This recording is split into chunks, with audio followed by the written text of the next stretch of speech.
very carefully, because what I'm about to tell you is going to affect every single person watching this video right now.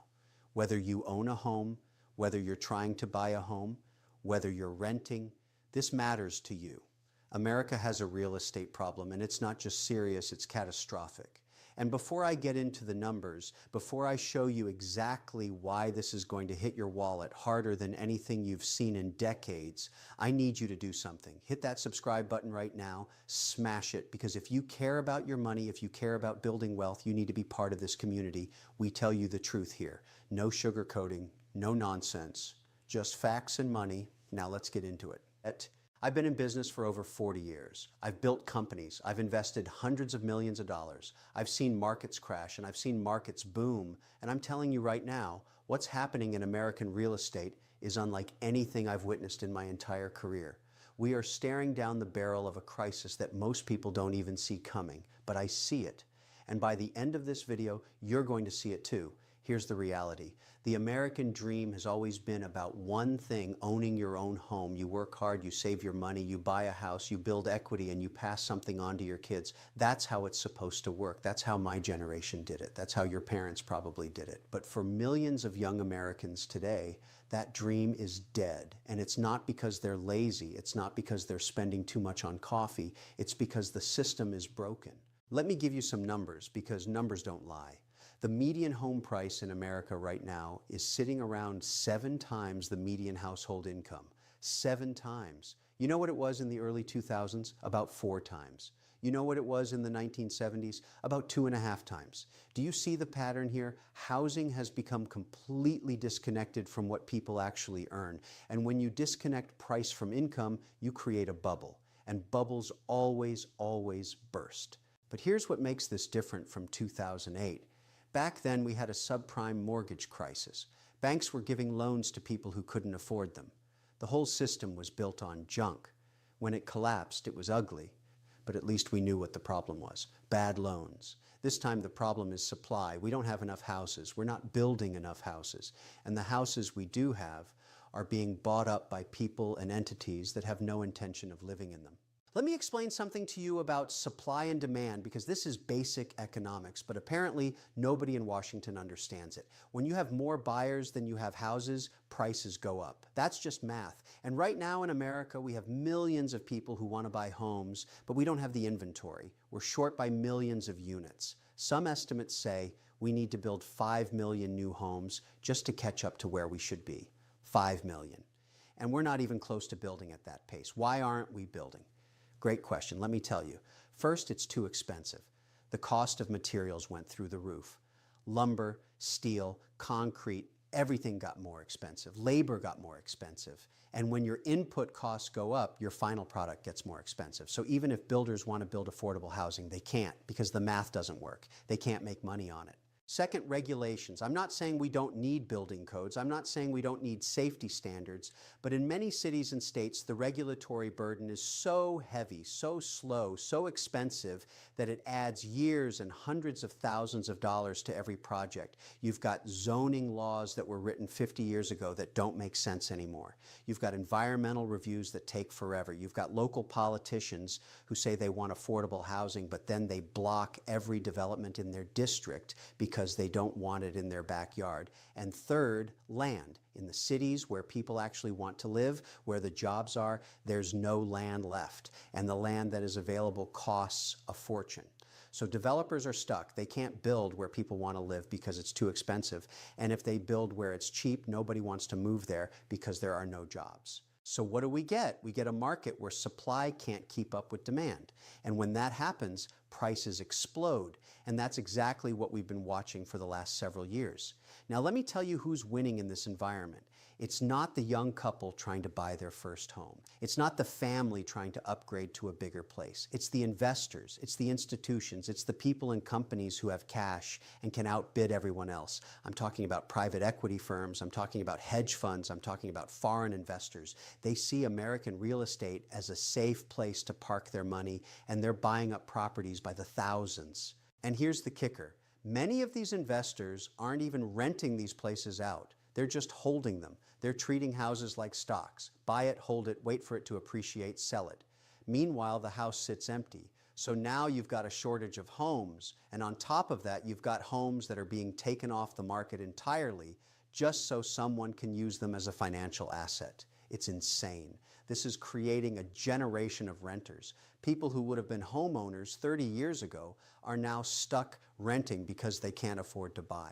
And renting isn't cheap either. Rent has gone up almost as fast as home prices. So you've got people paying $2,000, $3,000 a month in rent, money that's just gone. It's not building equity. It's not building wealth. It's just making someone else rich. And let me tell you what this does to an economy.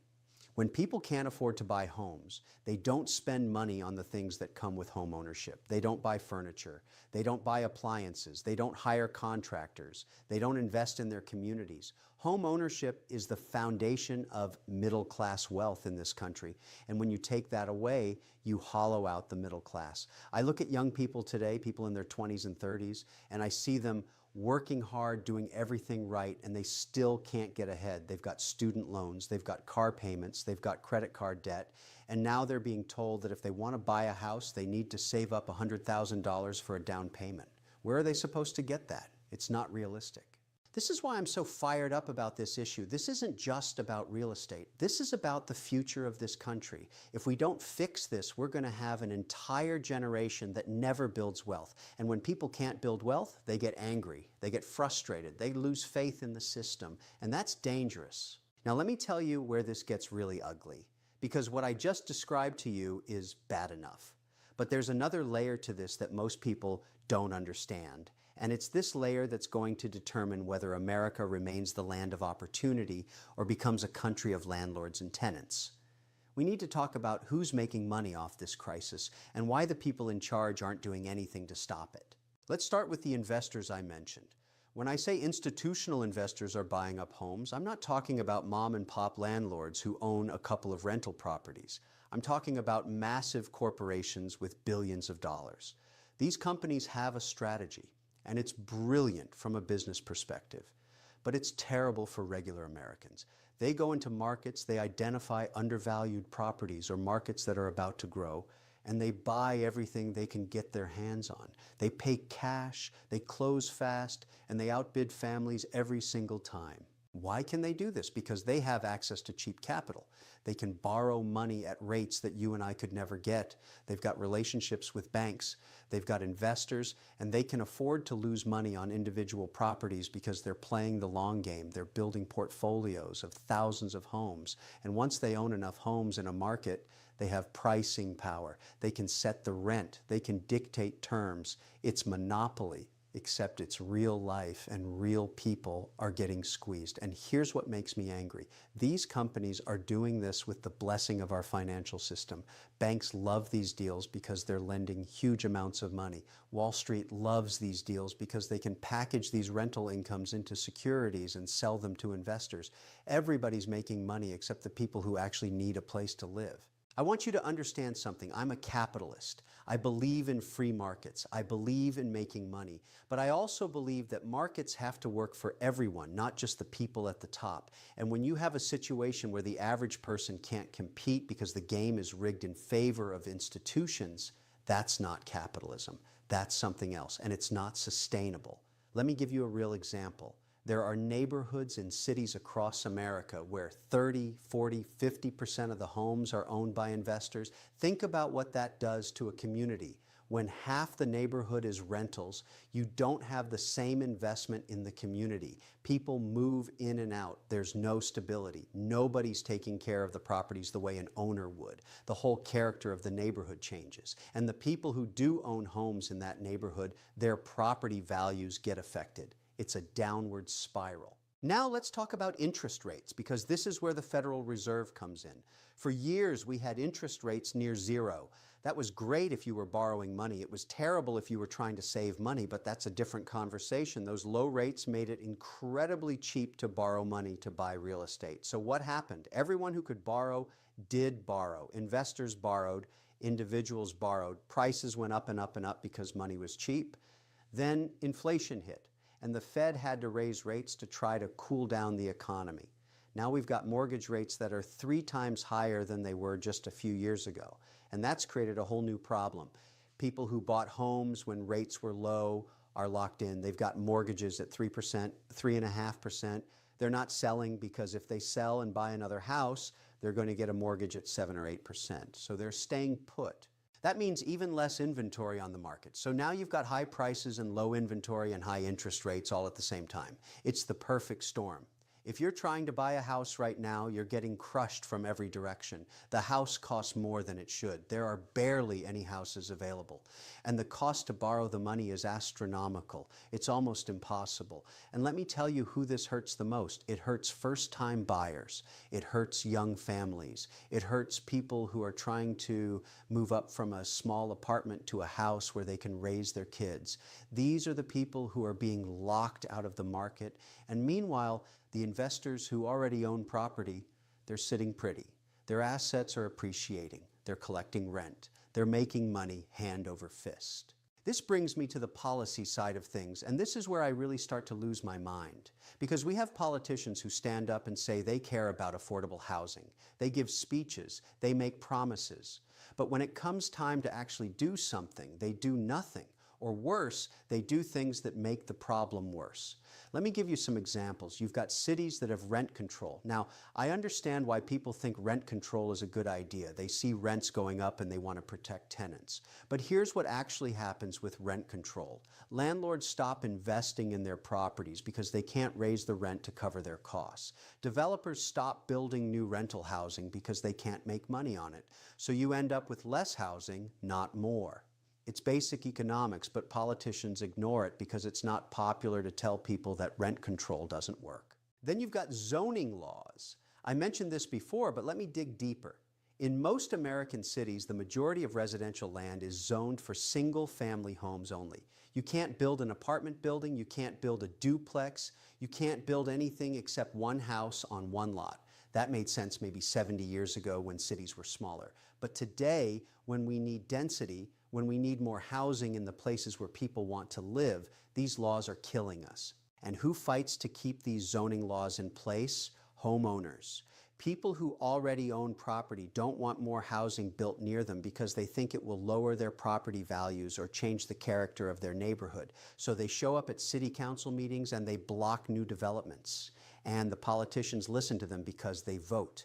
Meanwhile, the people who need housing, the young people, the renters, they're not organized. They're not showing up to these meetings, so their voices don't get heard. This is what I mean when I say the system is broken. The incentives are all wrong. The people who have power benefit from keeping housing scarce. The people who need housing don't have power, and nothing changes.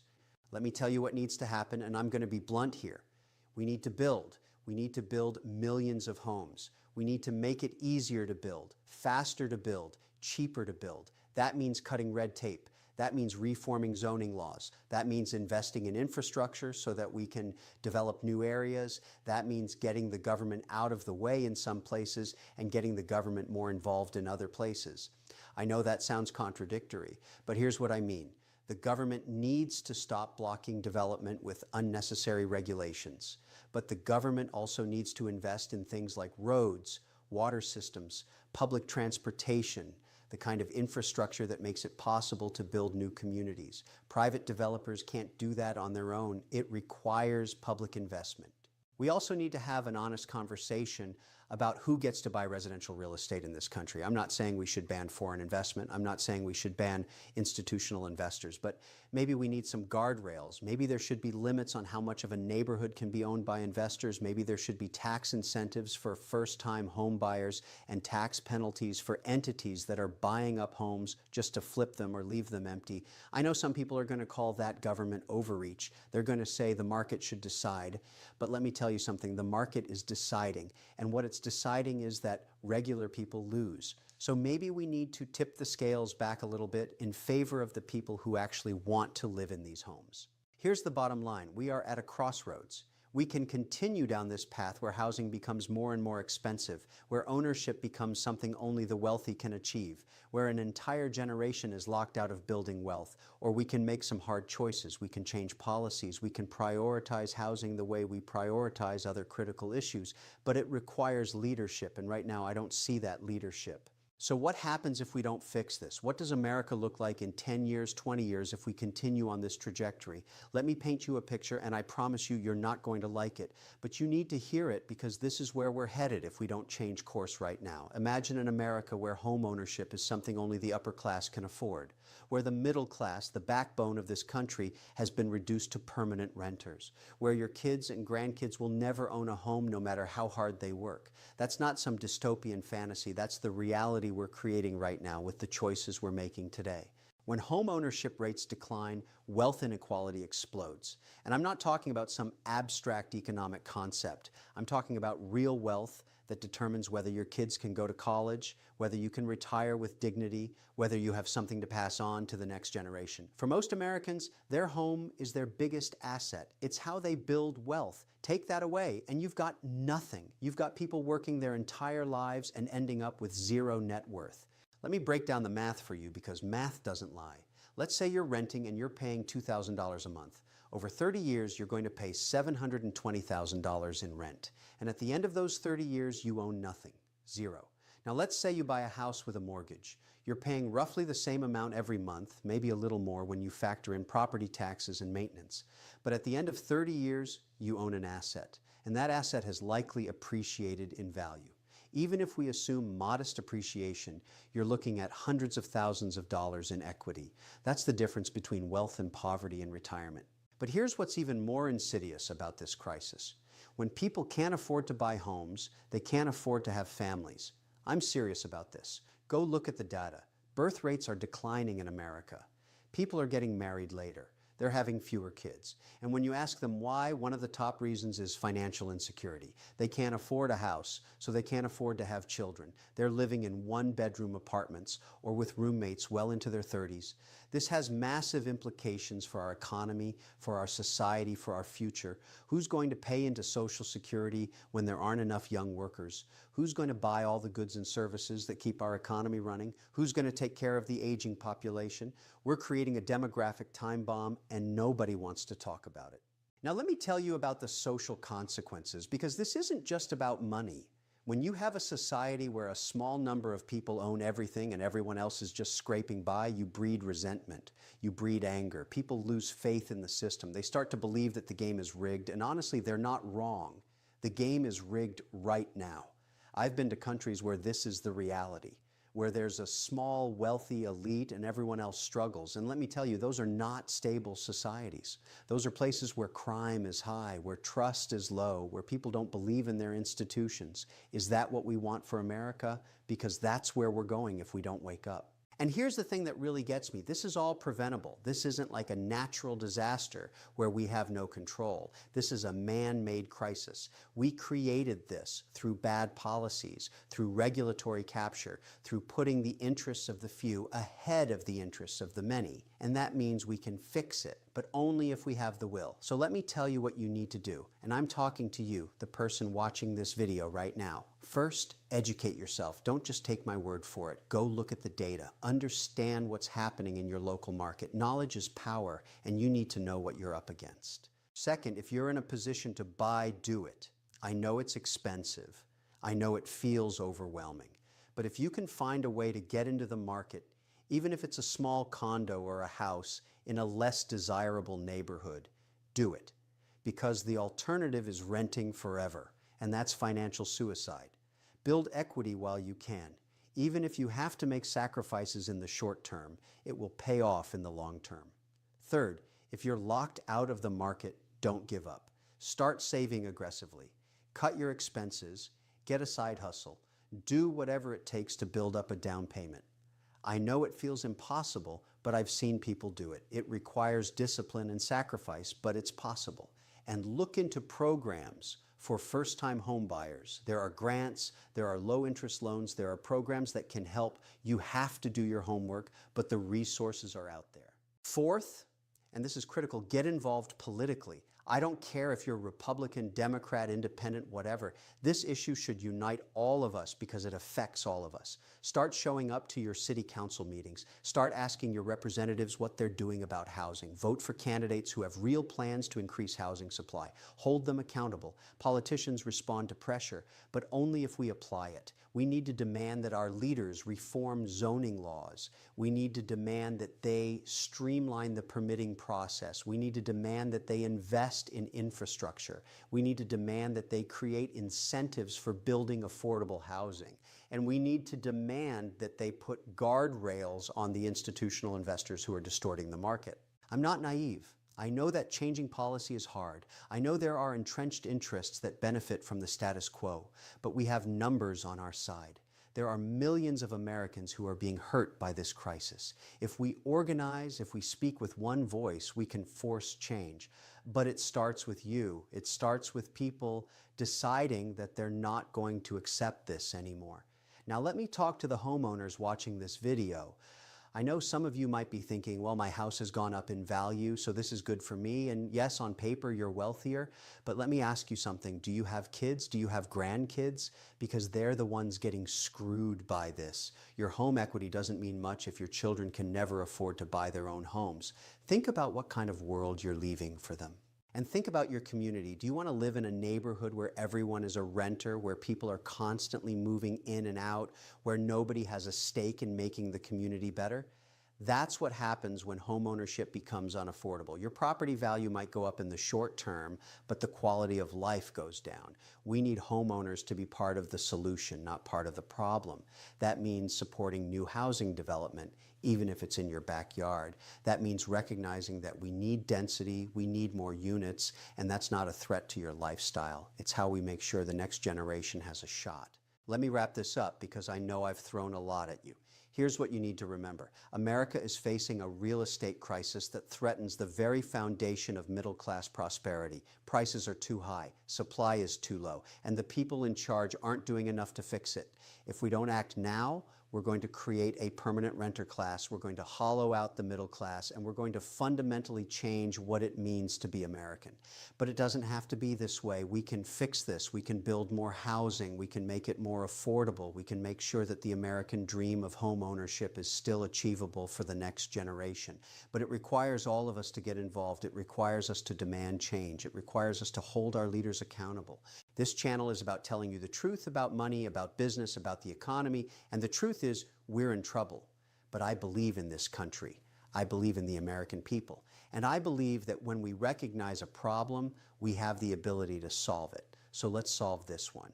Now here's what I need you to do. If this video opened your eyes, if you learned something, if you agree that this is a crisis that needs to be addressed, hit that like button right now. Go to the comments and tell me what you're seeing in your local market. Tell me your story. Are you trying to buy a house? Are you getting outbid? Are you stuck renting? I want to hear from you. And if you haven't already, subscribe to this channel and become a member. We're building a community of people who understand how money works, who understand how the economy works, and who aren't afraid to demand better from the people in charge. Thank you for watching. Thank you for caring about this issue. The fight ahead is going to be tough, but if we stand together, if we speak up, if we demand action, we can win this. America has overcome bigger challenges than this, and we'll overcome this one too, but only if we start now.